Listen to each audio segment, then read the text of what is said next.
আজকে হযরত শাহজালাল আন্তর্জাতিক বিমানবন্দর থেকে আমার কাছে একটা কল আসছে।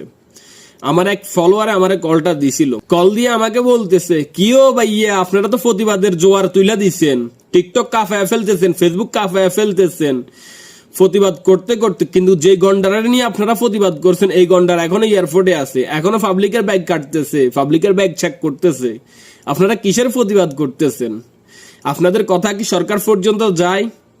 আসলে তো তার কথা শুনে আমার মাথা গরম হয়ে গেছে। আমরা প্রবাসীরাতে প্রতিবাদ করতেছি, আমাদের কথাগুলো কি ডক্টর ইউনূস স্যার পর্যন্ত যাইতেছে, নাকি যাওয়ার পরেও ডক্টর ইউনূস স্যার শুনেও না শোনার বান ধরে থাকে? আমরা বুঝতেছি না। বাংলাদেশে যেই সরকারে আসে ওই সরকারগুলো আমাদেরকে কি মনে করে, আমাদের প্রবাসীদেরকে কি মনে করে? এমনিতে বলে আমাদের প্রবাসীদের টাকা দিয়ে নাকি দেশ চলে, তাহলে তাদের এত কথা কোত্থেকে আসে? এই গন্ডারের বাচ্চা কিভাবে এখনো এয়ারপোর্টে থাকে? এই প্রশ্নের জবাবগুলা কে দিবে আমাদেরকে? এয়ারপোর্টে গেলে বলা হয় 2টার বেশি ফোন নিতে পারবো না। কে তোদের বাপের টাকা দিয়ে আমরা ফোনগুলা কিনি?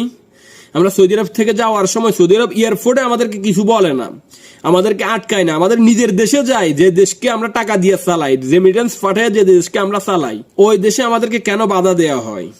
ওই দেশে কেন রুলস থাকবে আমরা এতগুলো ফোন নিতে পারবো? হ্যাঁ, তোদের বাপের টাকা দিয়ে আমরা মোবাইল কিনি রে, তোদের বাপের টাকা দিয়ে সামান এগুলা কিনি যেগুলো ফায়দা ফায়দা খাইতেছস।